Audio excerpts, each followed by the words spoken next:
today we're going to be talking about the differences between English consonants and Italian consonants. Knowing these differences can help the listener understand and the audience understand what you're trying to say when you're on a stage or in other performance experiences that you will have as a singer. So in English, consonants are usually a little louder. They're more plosive or explosive and more air comes through. You can especially hear this in the sound or sound, and you can hear this in even like the sounds like k or t. It's just more like air comes out. And then in Italian, it's very different. They're drier, so they don't make as much of a sound. It's more like this is like a T, like t or versus t, t, t. And then or like a B. This is b, like b. Yeah. It's just different. And then they're dental, so that means that they center more around the teeth. In English, when we have consonants, we usually have them kind of more either further in the mouth on this gum ridge here, or like air comes through more. Keeping them on the teeth will help air come through less and help it not be as plosive. And then there will also be different when doubled. So when a consonant is doubled, that means that there's the same letter right next to each other. So like, let's use mommy as an example. So it's M-O-M-M-Y. In English, we just say it as if it's one M. So M-O-M-Y is how we would say it, mommy. But in English, it would be mommy. It's just a little longer with the vowel being a little shorter. I'm going to go over all this. So why don't we start with an English example? This is from Everywhere I Look by Marley Carew. And can you read this sentence out loud, please? I did not heed, but let it go, and sang with bird and brook. Thank you. Okay, so if you heard yourself saying that, you would hear, well, what did you hear when you said it? I said it like an American. Say it again, focusing on the way that your lips move when you say the consonants. I did not heed, but let go, and sang with bird and brook. And focusing on my lips. Yeah, the lips and the tongue. So like, what did you kind of feel? Kind of like what you were saying, the tongue sitting like that gum. And then also a lot more air, I guess, like you were saying. Yeah. And like the doubles there with like brook. Yeah. I'm probably saying that word weird because I have like that Utah accent. Okay, so then we're gonna look at this Italian example. It's from O del mio dolce adore by Christoph Willibald von Gluck. I'm gonna say it just so you know how to pronounce it, but I want you to say it however you want to say it. Okay? So it goes O del mio dolce adore, brama toggetto. Brama. I got Odell. Odell. Mio. Dolce. Adore. Bramato. Oggetto. Okay. Can you say that by yourself, focusing on? Probably not. Odell. Mio. Dolce. That's what it was. Adore.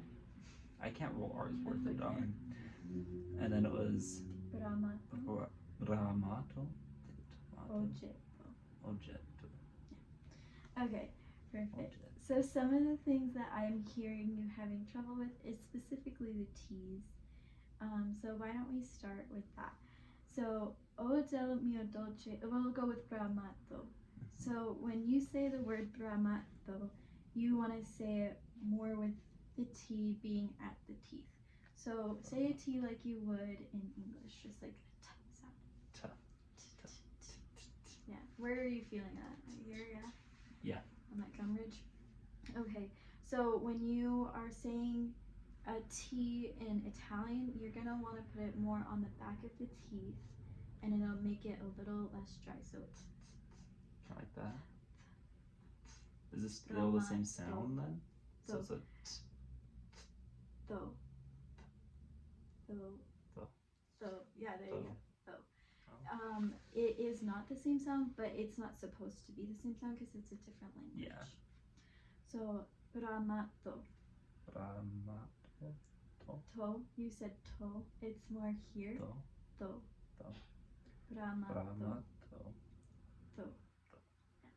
Say it one more time. Very good. Bramato. Very good. Bramato. So, going back to this English example, you see I did not heed. Did not.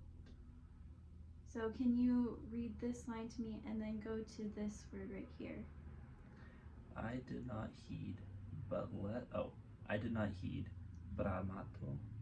Yeah. Bramato. Are you feeling the difference? Yeah. Of? Okay, awesome. Not and bramato. Yeah. So that's just gonna make it, it's just gonna make you sound more authentic when you are singing this song. Okay, or any Italian piece. Next one we will focus on is the R. That's another one that you had trouble with. So let's go to Brooke. And the B is also going to be pronounced differently when you're doing this. So let's start with the B, and we'll do bramato again, but we'll just use the BR of Brooke and the BR of bramato. Does that make sense? Awesome. Okay, so Brooke, just tell me what you feel when you say that word. Brooke. What are you feeling? My tongue doesn't really move. It's kind of like in the middle of my mouth. Yeah, it's because it's an Brooke. R. The English R is called a retroflex R. It just kind of rolls off the tongue from the back out. But so tell me what you're feeling in the lips, because that's what the sound really comes from. Brooke. It's kind of like open my mouth. Yeah, a little plosive, right? Brooke, like it's like yeah. So, and then can you say bramato? Bramato. Bramato. So when you're doing a B, can you tell me what you hear different or what you're doing kind of differently there? Because I think you're doing it pretty closely. Yeah, I feel like I'm doing it pretty much the same. I feel like, but I don't know. So there is a little difference with the B here. It's a little closed. It's a little more closed, and that's what makes it kind of softer than the than the English B. So with English B, your lips are kind of like Brooke, like they go in a little bit.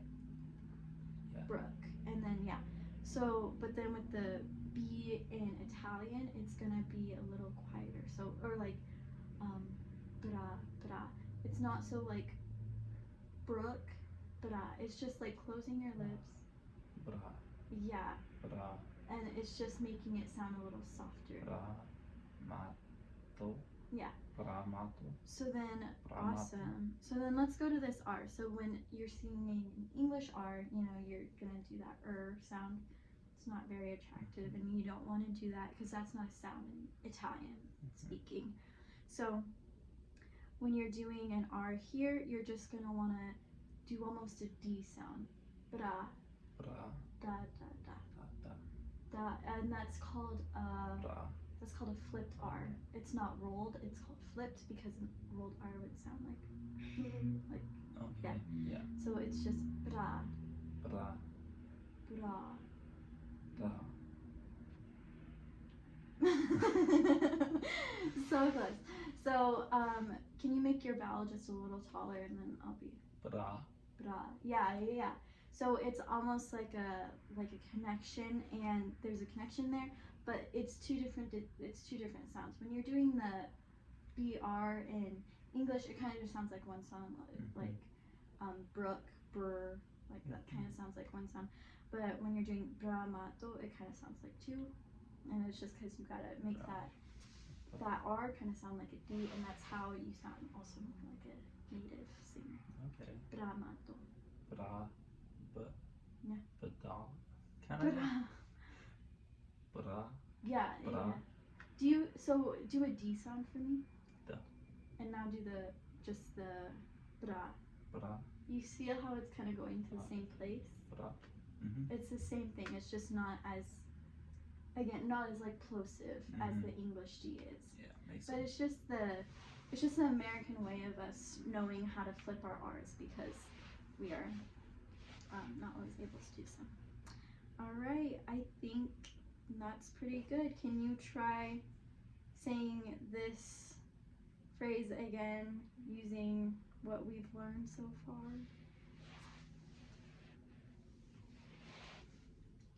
Odel Mayo?